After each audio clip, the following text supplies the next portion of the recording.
Good morning students and welcome to the class of ELGA 15. Today we will be going to do our last chapter of the first unit, that is Helen Keller. So kindly open your pages to SRs 19 and we will be doing chapter 6 of unit 1, which is diversity. Right, let us start with the difficult words of the chapter. The first word is appointed. Appointed क्या होता है? Chosen for a job और a responsibility. किसी भी particular काम के लिए when आपको रखा जाता है, अपॉइंट किया जाता है. The word used is appoint. The principal introduced our newly appointed class teacher. Right, understood? Okay, next word is unique. हमने बहुत बार यूज़ किया होगा ये word unique already.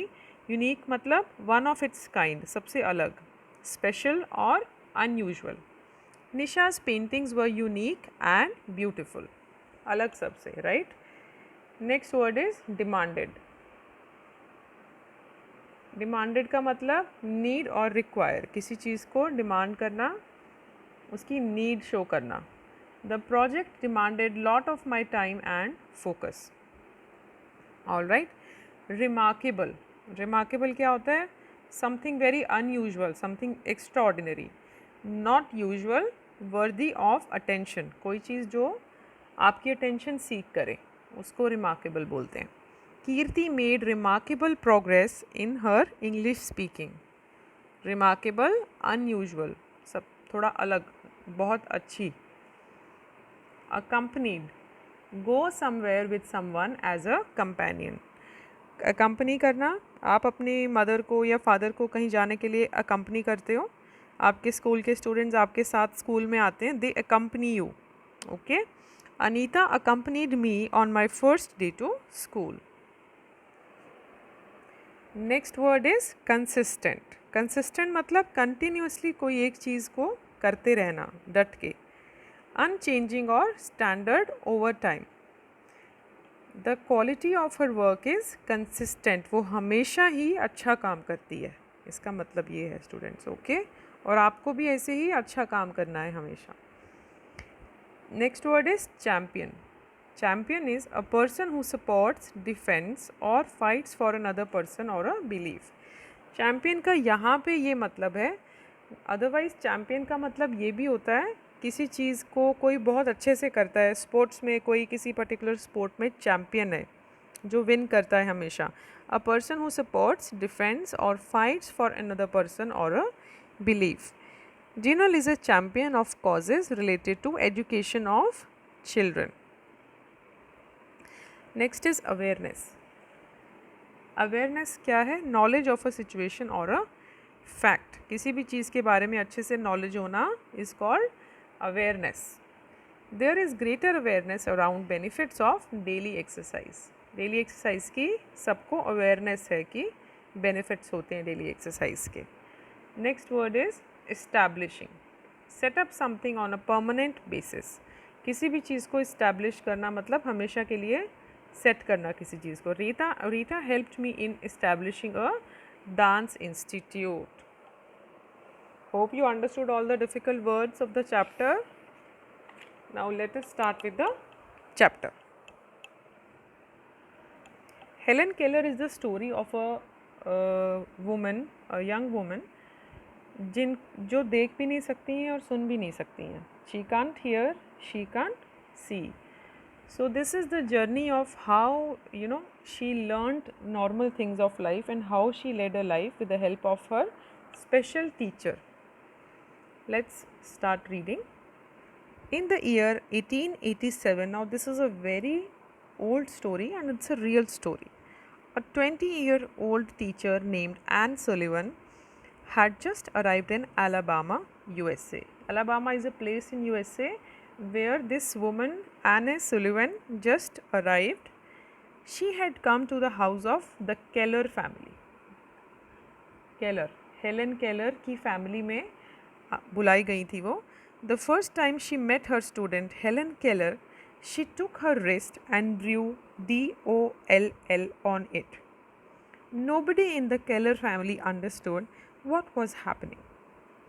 First time जब वो अपनी स्टूडेंट हेलन केलर से मिली, उसकी रिस्ट पे उन्होंने ड्रॉ किया DOLL, that is doll, but किसी को समझ नहीं आया कि वो ऐसा क्यों कर रही हैं. Miss Sullivan had brought a gift for Helen and the gift was a doll, क्योंकि वो उसके लिए एक डॉल लेके आई थी. Miss Sullivan did not speak about the gift because Helen could not see और here.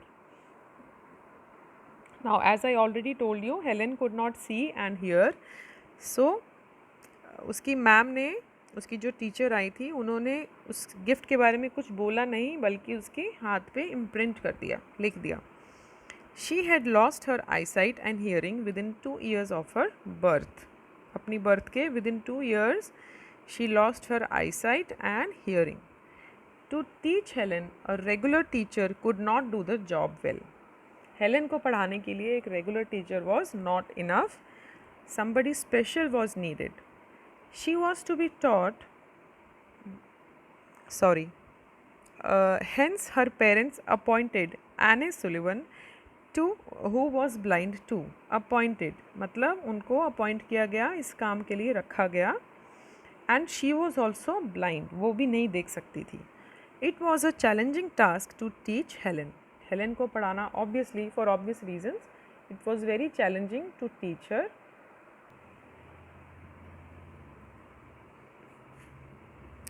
She was to be taught that every object has a unique name. Unique मतलब अलग. उसको ये बताना था, पढ़ाना था कि हर चीज़ का एक अलग नाम होता है. Miss Sullivan had to make Helen touch and feel every object that she was learning about. उसको सब कुछ टच और फील करवाना पड़ता था जिसके बारे में भी वो उसको पढ़ा रही थी, because she could not see anything. Then she had to write the same word on Helen's hand with a finger.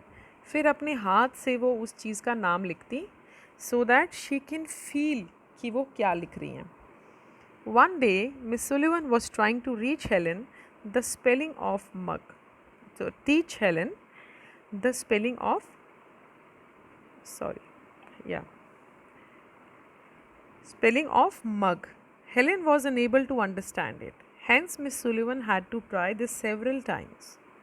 एक बार वो उसको मग की स्पेलिंग पढ़ाना सिखा रही थी, लेकिन वो उसको she was not able to understand that, तो उनको बार बार उसको पढ़ाना पड़ा. Helen became so angry that she broke the mug. Helen को फ्रस्ट्रेशन हुई, गुस्सा आया और उसने मग तोड़ दिया. It required a lot of patience by both Helen and her teacher to continue this learning.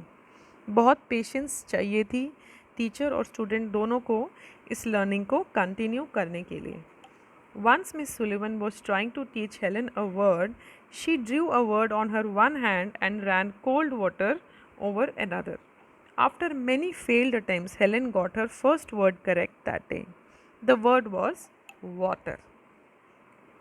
एक दिन मिस सुलिवन ने उसको सिखाने के लिए एक वर्ड बनाया उनके एक हाथ पे और दूसरे हाथ पे ठंडा पानी डाल दिया. After many failed attempts Helen got her first word correct that day. उस दिन पहली बार हेलन को अपना फर्स्ट वर्ड समझ में आया, that was water. That day onwards Helen demanded to know the name of everything around her. उस दिन हेलन को भी इंटरेस्ट जागा इन चीज़ों में एंड शी डिमांडेड, उसने नीड जताई इस चीज़ की कि मुझे हर चीज़ का नाम जानना है जो भी मेरे सराउंडिंग में है. This is a picture of Helen and her teacher.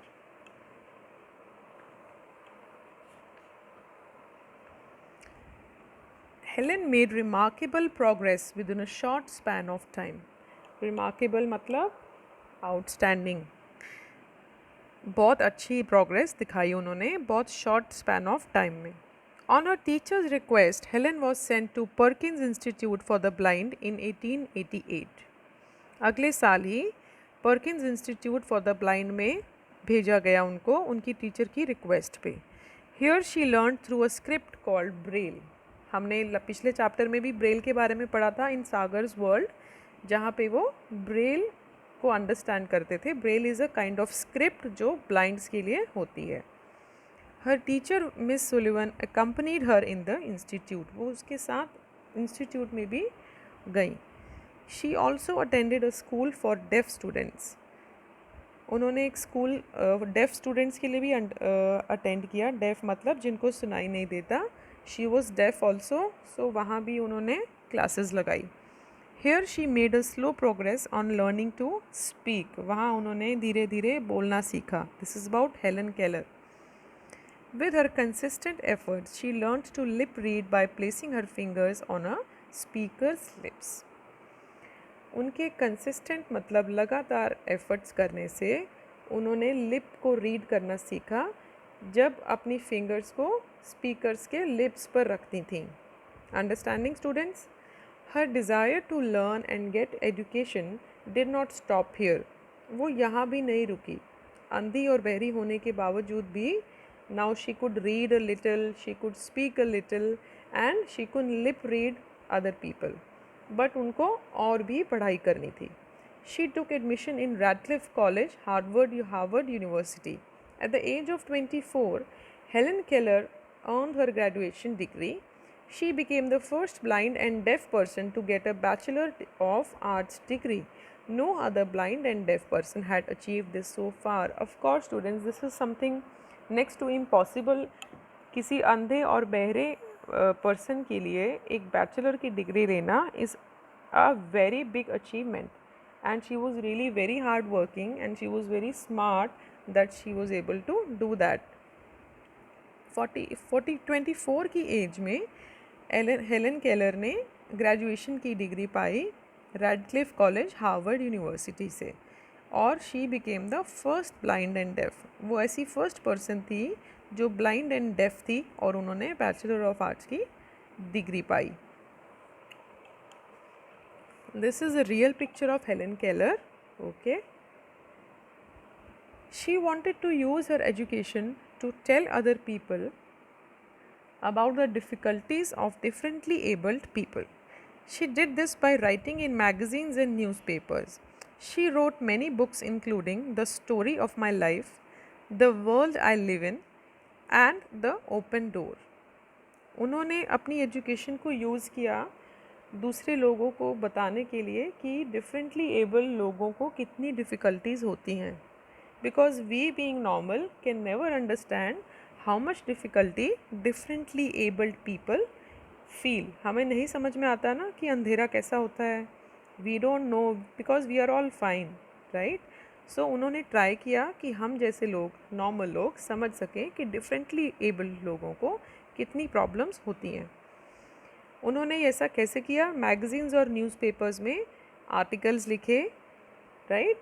And उन्होंने बुक्स भी लिखी, इंक्लूडिंग बुक्स के नाम क्या थे? The story of my life, the world I live in and the open door. She became a champion of the cause of differently abled people. यहाँ पे champion का मतलब है कि उन्होंने इस पर्टिकुलर कॉज के लिए बहुत कुछ किया और इस कॉज को बहुत सपोर्ट किया. किस कॉज को? डिफरेंटली एबल्ड लोगों के कॉज को, उनकी प्रॉब्लम को लोगों तक पहुँचाया. She traveled more than 40 countries to spread awareness about the needs of the deaf and blind.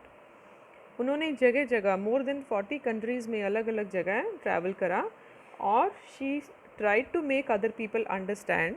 Awareness फैलाना मतलब उस चीज़ के बारे में जानकारी देना ज़्यादा से ज़्यादा about the needs of deaf and blind. She also helped in establishing many institutes that work for the blind and deaf. उन्होंने बहुत इंस्टीट्यूट्स भी इस्टेब्लिश किए, बनाए और उनको परमानेंटली सेट किया that worked for the blind and deaf. Helen Keller's life continues to inspire so many people across the world. She often said, optimism is the faith that leads to achievement. Helen Keller की life बहुत लोगों को inspire करती है across the world. She often said, वो अक्सर कहती थी, optimism is the faith that leads to achievement. Nothing can be done without hope and confidence. Optimism क्या होता है बच्चों? ऑप्टिमिज्म होता है किसी भी चीज़ को पॉजिटिव अप्रोच से देखना, उसको ऑप्टिमिज्म कहते हैं। पॉजिटिव अप्रोच से देखना मतलब कोई भी एक बात है उसमें एक पॉजिटिव साइड ढूंढना, ना कि नेगेटिव साइड। तो ये पॉजिटिविटी जो है, it is the faith that leads to achievement. ये ऐसा फेथ है जो हमें अचीवमेंट में, लाइफ में सक्सेसफुल होने में हेल्प करता है।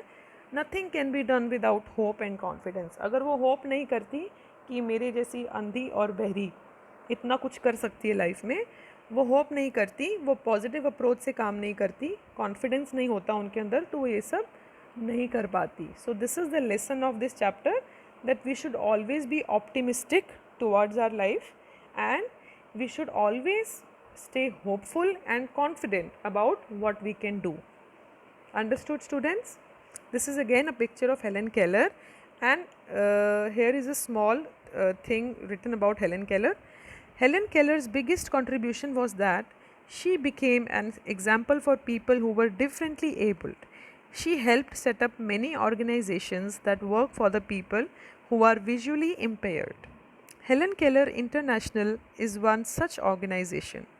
It works in 21 countries to provide free medical services to visually impaired people and to those who have an eye related problems. ये उनकी achievements लिखी हुई हैं students. It's a must read, and I hope you liked the chapter, you understood the chapter nicely. We will be doing our question answers from the workbook, and you must have be given the answer keys also. So good luck, and from now on we'll be working on our unit 2. Okay, happy learning. Bye bye.